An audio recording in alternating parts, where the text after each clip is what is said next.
The neon sign outside Jack's Roadhouse flickered against the night sky, casting a dull red glow over the cracked pavement of the parking lot. Inside, the air was thick with the smell of beer, grease, and old wood. The kind of bar that had been standing for decades, filled with locals who knew each other by name. Frank Holloway, a 70-year-old retired Marine, sat in his usual corner booth, nursing a beer and sharing quiet conversation with his wife, Ellen. He wasn't a loud man, wasn't the kind to command attention. He preferred quiet nights, old friends, and a place where no one needed to prove anything. Then Brandon Tate walked in. The moment the cocky tourist stepped through the doors, the atmosphere shifted.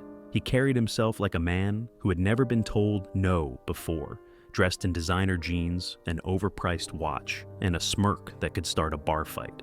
He was the type that made his money in corporate offices, looking down on men who built their lives with their hands. Frank barely spared him a glance. "Hello, Mr. Pictures here. And before we continue with the story, please subscribe to the channel as it would allow me to continue with these stories. Thank you. Now, back to the story." But Brandon noticed Frank. The night had been long, and Brandon had already had one too many drinks. He didn't like the way Frank sat there so calmly, ignoring him. A man twice his age, in a worn-out flannel shirt, sitting in a booth like he owned the place. "These small towns, man," Brandon muttered to his friend, grinning as he nudged his beer bottle toward Frank's table. "Always got some old vet sitting around like he's the town's damn hero." His friend chuckled nervously, glancing around the bar. "Maybe let it go, man. Not your scene." Brandon wasn't listening. "Watch this," he said, the alcohol making him bolder, dumber. He picked up his half-full glass of whiskey and, with a flick of his wrist, threw it straight at Frank. The glass shattered against the table. Amber liquid splashed onto Frank's shirt, dripping down onto his jeans. The bar went silent. No one laughed, no one moved. Even the bartender, who had been cleaning a glass, froze in place. Brandon grinned, expecting a reaction. Oops. But Frank didn't move. He simply set his beer down, grabbed a napkin, and slowly wiped the whiskey off his hands. Ellen's hand tightened around his forearm. Frank let out a slow breath. "It's fine, Ellen." His voice was calm. Too calm. Brandon took another step forward, emboldened by Frank's lack of reaction. "What's wrong, old man?" he sneered. "That uniform of yours make you think you're better than the rest of us." The air in the bar grew thick. One of the bikers near the jukebox set down his drink. A few of the other veterans in the room exchanged looks. But it was the bartender who finally spoke. "Brandon," he said quietly, "do you have any idea who you just threw that drink at?" Brandon smirked. "Yeah, some washed-up soldier who thinks he's still important." Frank let out a slow exhale, shaking his head. He pushed back his chair, the wooden legs scraping against the floor, the only sound in the dead-quiet bar. And as he stood to his full height, Brandon's smirk faltered, because suddenly, he wasn't so sure anymore. Frank Holloway stood slowly, deliberately, the years of discipline ingrained in his body evident in every movement. He didn't lunge, didn't snarl, didn't even raise his fists. He simply stood, his broad frame casting a shadow over the younger man who had just made the worst mistake of his night, maybe even his life. Brandon Tate, still buzzing from alcohol and the false sense of confidence that came with it, felt the energy in the bar shift. The laughter he expected, it never came. The encouragement from his friend, nowhere to be found. Instead, the entire room had gone dead silent, the air thick with a tension that made the hairs on his arms stand up. "You gonna say something, old man?" Brandon sneered, trying to mask the way his pulse had picked up. Frank wiped the remaining drops of whiskey from his arm with slow precision, then crumpled the napkin and placed it neatly on the table. When he finally spoke, his voice was calm, steady, but ice cold. "Why don't you step outside with me, son?" A murmur ran through the bar. The bikers near the pool table exchanged amused glances. The bartender exhaled, shaking his head like a man who had seen this story unfold before. Brandon blinked. He hadn't expected that. "What? You want to take a swing at me? Show me how tough you are?" He laughed, though it sounded weaker than before. "I don't fight old men. Hell, I'd feel bad." Frank's lips twitched. Not quite a smile, not quite anything. just a flicker of something that made Brandon feel deeply unsettled. "You won't have to swing at me," Frank said simply. "You just have to stand there." Brandon's ego refused to let him back down now. He straightened his shoulders, throwing a cocky glance toward the room. "All right, let's go." No one stopped him, not a single person. As Frank turned toward the door, Brandon followed, forcing a smirk, trying to pretend like he was still in control of the situation. But the moment they stepped out into the cool night air, his confidence wavered. The door swung shut behind them, but inside, the bar remained eerily quiet. No one rushed to follow, no one scrambled to watch, because they all knew exactly how this was going to go. Frank walked a few steps into the parking lot and turned, cracking his neck. His stance was relaxed, hands at his sides. "All right, kid, here's your chance." Brandon narrowed his eyes. "Chance for what?" Frank rolled his shoulders. "To take your best shot." Brandon's smirk faltered. "What? You wanted a fight, didn't you?" Frank spread his arms out. "So take your shot." Brandon hesitated. He had been in a few fights before, mostly back in college. Drunken scuffles, stupid arguments.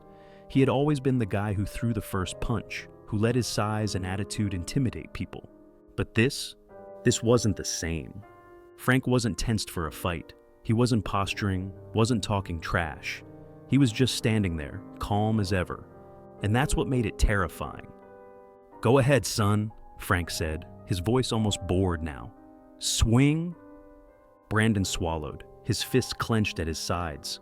The idea of hitting the old man should have been easy. But now, standing in front of him, looking into those cold, unreadable eyes, he couldn't do it. "You scared?"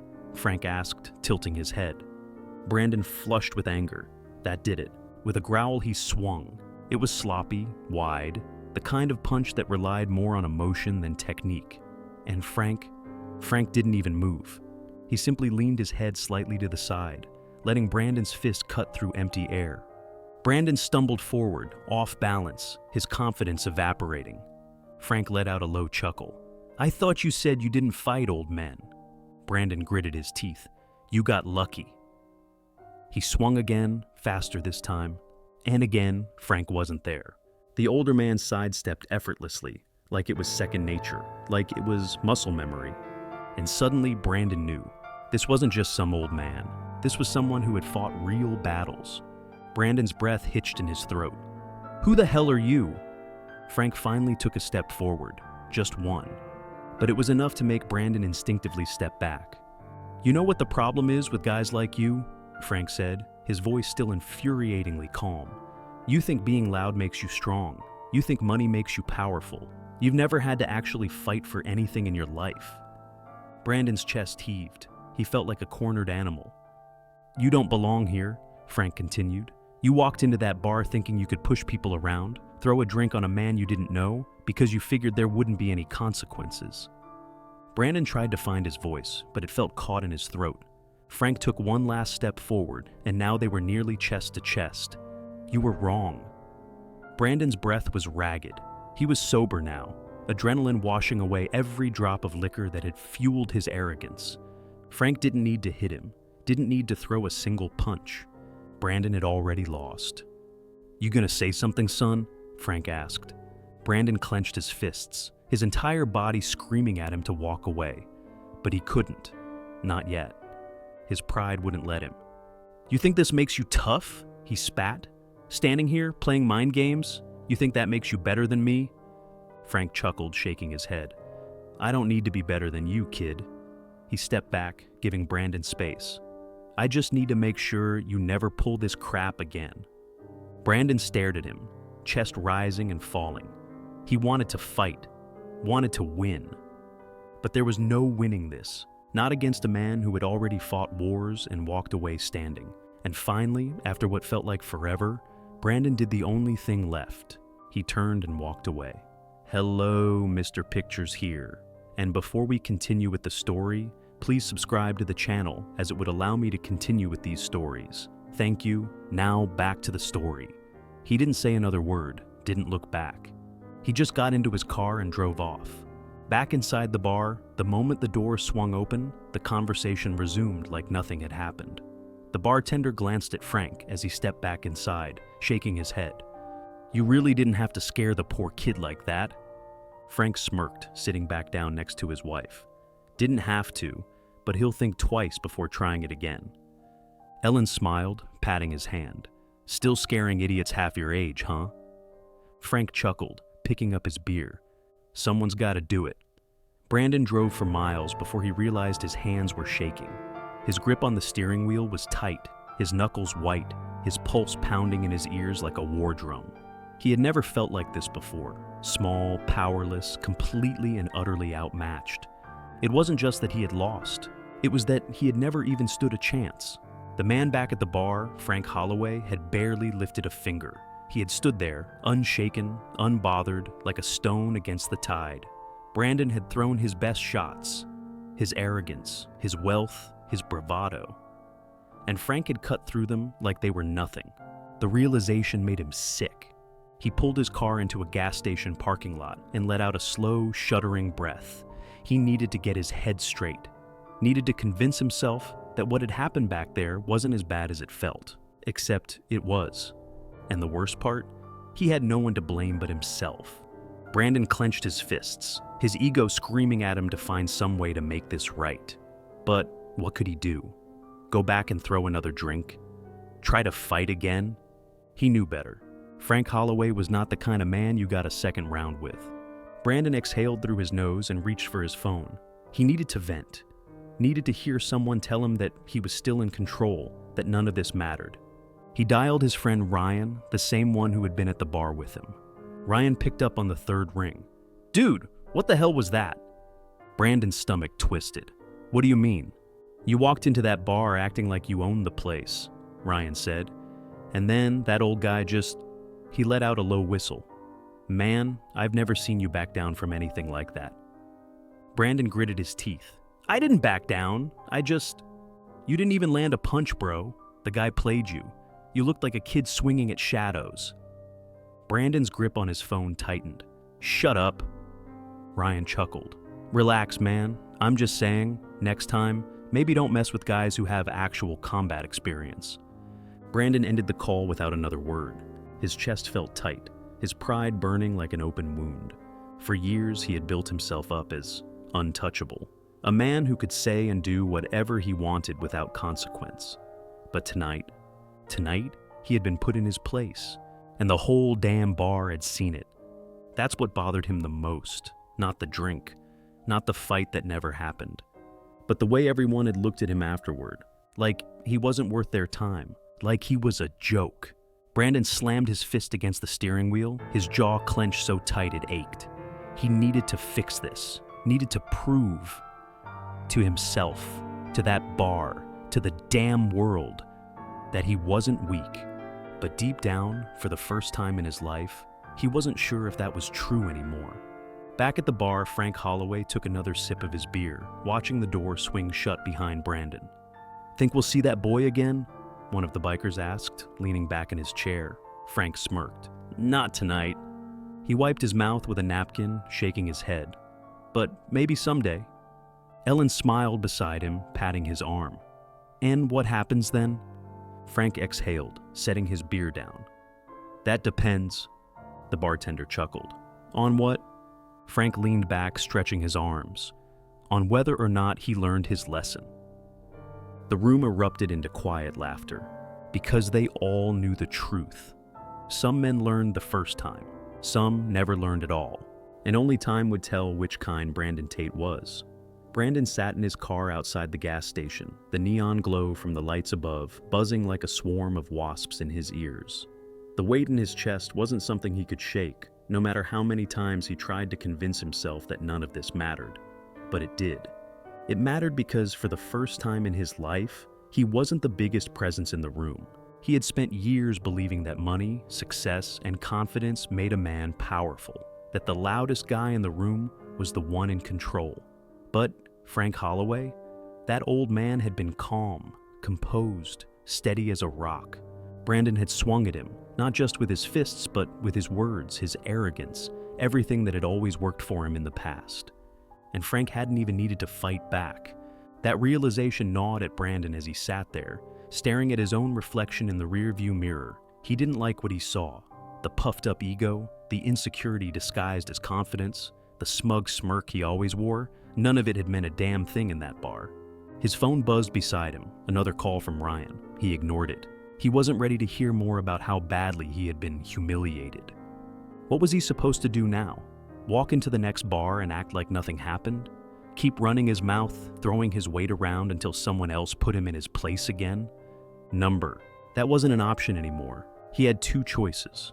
He could either keep pretending, keep telling himself he was the biggest man in the room until one day he wasn't just humiliated, but actually broken.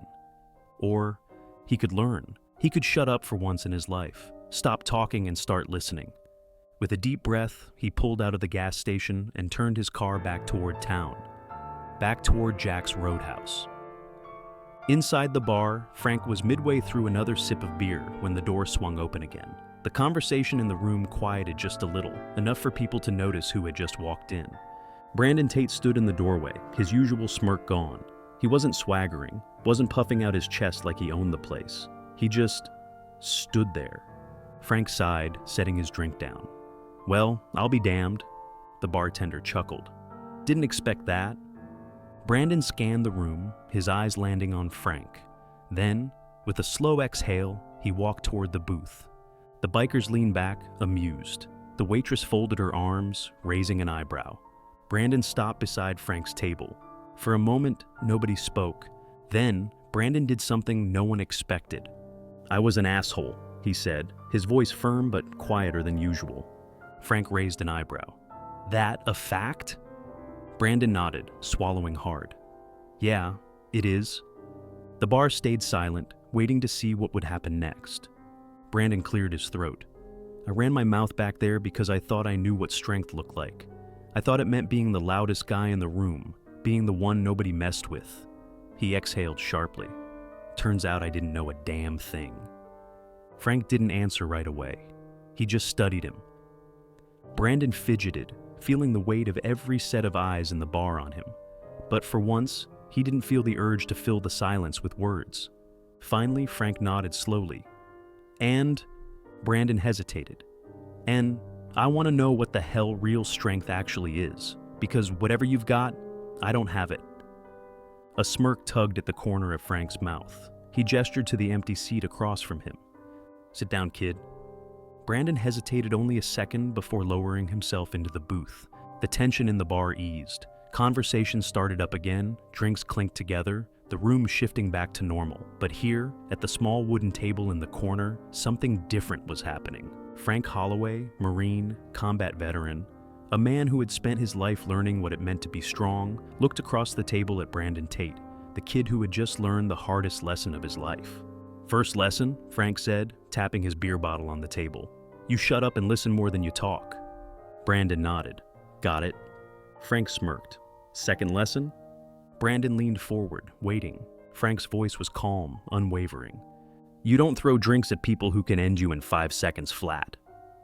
Brandon laughed, and for the first time in his life, it wasn't fake. It was real. Because for the first time, he wasn't trying to be the biggest guy in the room. He was just trying to be better. The end. Hello, Mr. Pictures here. And before we continue with the story, please subscribe to the channel, as it would allow me to continue with these stories. Thank you.